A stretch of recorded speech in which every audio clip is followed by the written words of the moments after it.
Olá, queridos alunos da mentoria. A gente começa agora uma sequência de vídeos em que a gente vai tratar da jurisprudência do Supremo Tribunal Federal e a gente começa agora falando do primeiro semestre de 2021. 2021, a gente ainda tem um ano pandêmico e por conta disso a gente teve uma produção muito grande porque muita coisa foi julgada dentro do plenário virtual, em que os ministros colocam lá os processos, abre-se um prazo para votação e os votos vão sendo dados pelo gabinete, né? O ministro vai lá votando. Então a gente tem uma discussão um pouco mais acelerada, né? A gente tem muitas vezes votos só escritos. Então isso fez com que a produção do Supremo fosse espetacular. Tanto é que a gente teve que dividir bastante o estudo do ano de 2021. Como é que a gente vai fazer esse estudo? A gente vai começar vendo agora os precedentes que foram julgados no primeiro semestre de 2021. Não dá, o vídeo ficaria muito extenso se a gente falasse de todo o ano de 2021. E a gente vai extrair desse primeiro vídeo a parte do direito tributário. Vai fazer um segundo vídeo só de direito tributário, porque o direito tributário merece um vídeo só para ele, do tanto que a gente teve de precedentes importantes do direito tributário no primeiro semestre de 2021. Então, a parte de tributário a gente vê que é muito cobrada dentro desse aspecto jurisprudencial, então por isso que a gente vai destacar um vídeo só para isso, tá certo? Bom, então vamos começar aqui com alguns precedentes, nós vamos destacar alguns precedentes e a lista completa de precedentes vai ser passada para os nossos alunos. A gente vai destacar aqui alguns, vamos pensar alguns dos melhores precedentes, os precedentes que a gente acha que tem mais chance de serem cobrados dentro de uma prova de concurso, beleza? Então a gente começa falando aqui do RE 1010606, que foi julgado em fevereiro de 2021, em que o Supremo entendeu que é incompatível com a Constituição a ideia do direito ao esquecimento, que é um tema muito debatido, né? A possibilidade de você obstar com o tempo a divulgação de fatos ou dados verídicos ilicitamente obtidos. Então o Supremo entendeu que não há uma proteção constitucional ao direito de esquecimento. Esse tema era muito debatido dentro do direito constitucional. E o Supremo entende que se houver um excesso, né, uma violação do direito à honra, à imagem, a gente tem proteções expressivas dentro dos campos penal e civil. Então, né, não haveria propriamente um prejuízo à parte, porque ela tem os meios ordinários de proteção da sua honra, da sua intimidade, da sua vida privada, da sua, dos seus aspectos personalíssimos.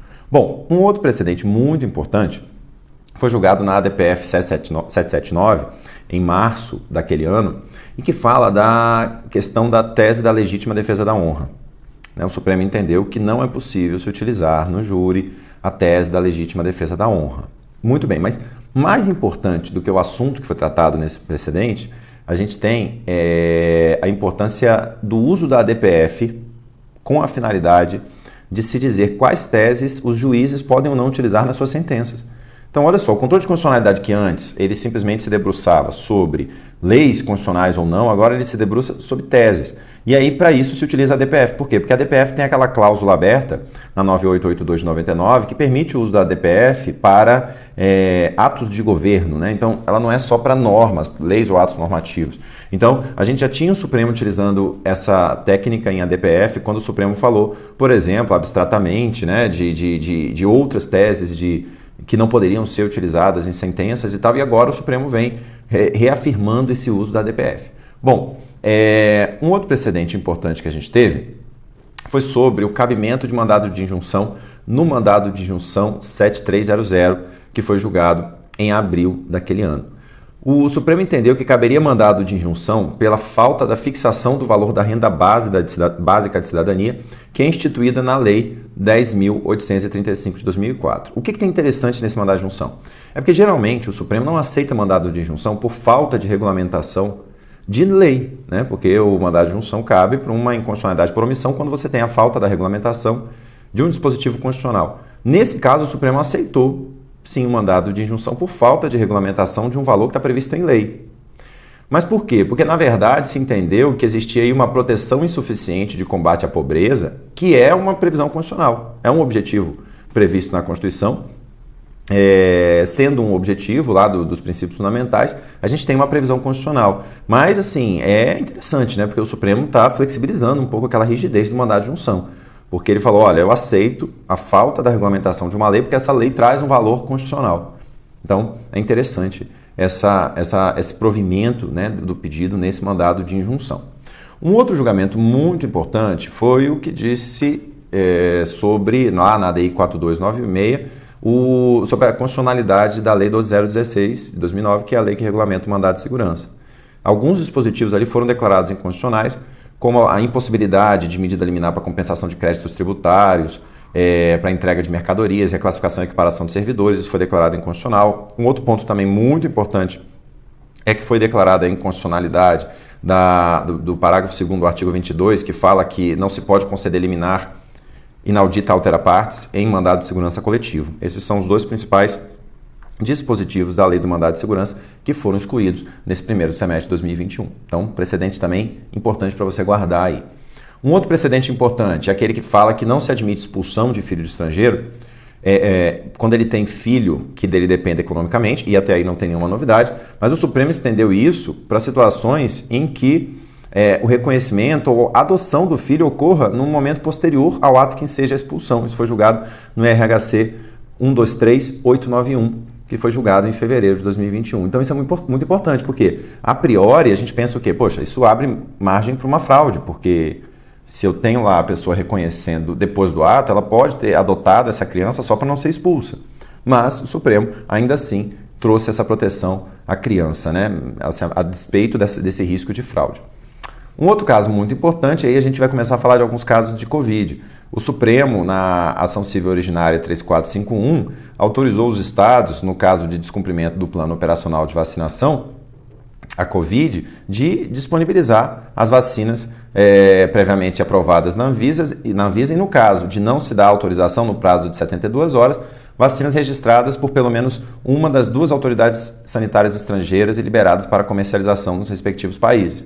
Foi aqui que o Supremo permitiu, diante da ingerência do governo federal, que o governo de São Paulo, por exemplo, aplicasse a Coronavac, né? Então, graças ali àquela antecipação do governo do estado de São Paulo, o Brasil pôde receber as vacinas que o governo federal, à época, recusou, né? Como a vacina da Pfizer e etc. Então, aquele imbróglio todo levou esse julgamento da ACO, que a gente está tratando aqui, que foi um julgamento paradigmático, muito importante, não só no âmbito jurídico, quanto no âmbito da pandemia naquele ano.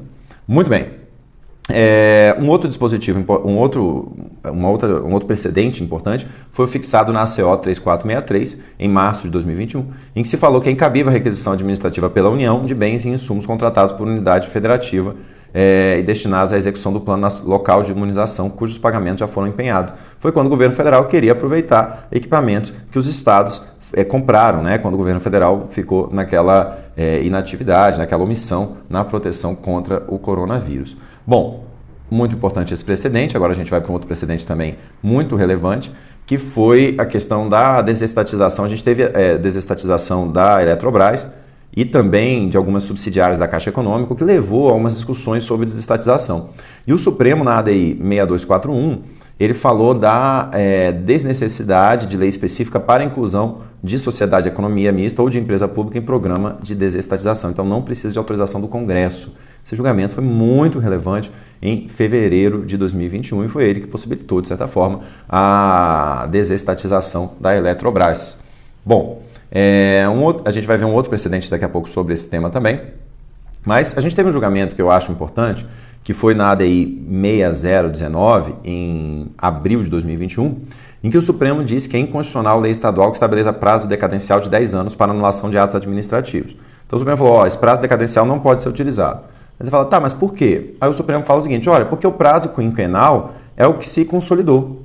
É interessante esse julgamento do Supremo, porque ele invade muito mérito do legislador, né? Imagina, eu falo, isso é inconstitucional, por quê? Porque a gente geralmente usa 5. Bom, mas isso está ofendendo o quê na Constituição? É uma liberalidade muito grande, né, do Supremo. Virar e falar assim, não, eu gosto mais do de 5. O 5 geralmente é o que se utiliza, então eu acho que é inconstitucional usar 10. Me parece um julgamento com uma fundamentação não muito substanciosa no que diz respeito ao direito positivo, né, o direito constitucional positivado. É um julgamento muito com base numa proporcionalidade, numa razoabilidade, numa justiça, num princípio geral de justiça. Mas, enfim, uma decisão do Supremo muito importante. Um outro dispositivo importante que foi tratado aqui dentro do artigo 37, do artigo 60, é a possibilidade de você bloquear por decisão judicial, sequestrar verbas trabalhistas sem precatório de empresas públicas. O Supremo entendeu que se a empresa estatal age em regime não concorrencial e sem intuito de lucro, não podem ser bloqueados seus bens em desrespeito à regra do precatório. Isso foi julgado na DPF 588, isso já caiu em prova da FGV, esse é um tema muito recorrente em prova, vale a pena você guardar. Lembrando que esses precedentes que a gente está falando, eles vão estar em negrito no material que nós vamos passar para os nossos alunos, tá bom? Aqui a gente vê um outro caso das desestatizações, é a DPF 794, que foi julgada em maio de 2021, em que se fala que dispensava autorização legislativa para alienação do controle acionário de empresas subsidiárias. Então, quando a gente tem aquelas empresas subsidiárias das estatais, a gente tem a possibilidade de venda do controle acionário sem autorização legislativa. Isso também foi importante para o programa de desestatização. O legislativo, próximo precedente, a gente vai falar aqui do inquérito 4781.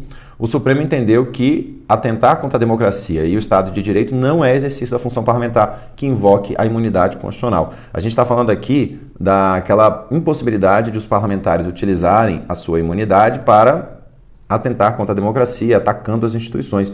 É o famoso inquérito das fake news, né? Em que o Supremo começou a relativizar o artigo 53 caput no que toca à imunidade, à inviolabilidade dos parlamentares, né? Federais no caso, e por extensão também esse dispositivo cabe para os estaduais, mas então a gente tem aqui uma sequência de prisões preventivas, né, de situações que depois levaram àquele episódio muito triste do perdão, né, depois de uma condenação do Supremo, que levou a um embate desnecessário das instituições, mas, enfim, é o direito constitucional sendo colocado à prova, né, e aí a gente tem as instituições sendo testadas. Bom, a gente tem também aqui um precedente importante, que é o MS 37760, em que se julgou que a CPI depende para instauração apenas dos requisitos do artigo 58, ou seja, do requerimento, da indicação do fato que vai ser apurado e do prazo. Por que a gente está falando isso?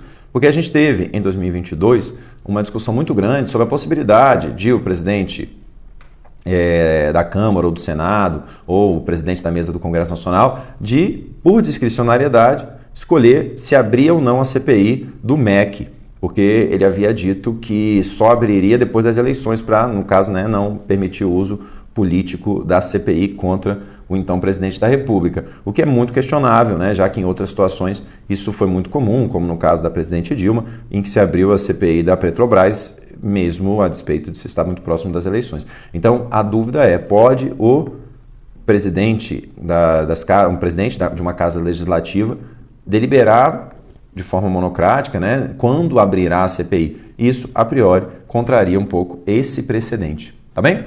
Um outro julgamento muito importante, agora sobre o Poder Judiciário, fala sobre a restrição do foro privilegiado. O Supremo julgou inconstitucional o foro contra delegado-geral da Polícia Civil na ADI 5591, seguindo uma linha de restringir essa concessão de foro que já tinha sido, por exemplo, dada a procuradores do Estado e etc. E o Supremo vai declarando a inconstitucionalidade. É importante que o aluno tenha uma noção disso, que o Supremo tende a restringir aos casos previstos constitucionalmente.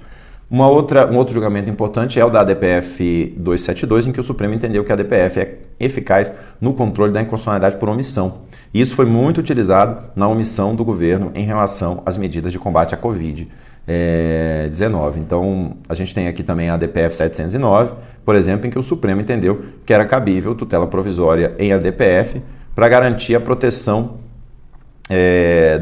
de pessoas em situação de vulnerabilidade no que tange a Covid-19. Então a gente vê aí o uso direto da ADPF para obrigar o Estado a trazer políticas públicas para indígenas, pessoas com vulnerabilidade, quilombolas, vários casos assim. O cabimento da ADPF tem sido muito ampliado. A gente já viu aqui, só nesse vídeo, 2 casos de ampliação de cabimento da ADPF. Bom, um outro julgamento muito importante é aquele em que o Supremo declarou a inconstitucionalidade da lei que restringia o porte de arma para guardas municipais segundo o número de habitantes. O Supremo entendeu que não existe uma relação da violência com o número de habitantes da cidade necessariamente. Isso foi julgado na ADI 5538 em fevereiro de 2021.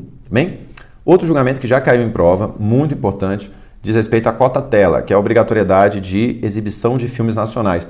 O Supremo entendeu que é constitucional a cota tela, no julgamento do RE 627432. Também, cota tela já caiu em prova da FGV, já foi um tema muito importante, a gente acha que ainda tem chance de cair, tá bem? Entendeu o Supremo que isso não é uma violação à liberdade econômica. O Supremo também entendeu que é inconstitucional a cobrança de tarifa bancária pela mera disponibilização do cheque especial. Isso foi um tema muito polêmico à época em que foi aprovado, e o Supremo derrubou por meio da ADI 6407. O Supremo também, como eu falei para vocês, já julgou a obrigatoriedade de um plano de enfrentamento à Covid em quilombolas na ADPF 742, e aqui é importante a gente destacar esse cabimento à ADPF na imposição de políticas públicas. Bom, e por fim aqui a gente vai finalizando. A gente teve um julgamento também muito importante em que o Supremo entendeu que a prudência aconselha que se continuem as medidas excepcionais de combate à Covid.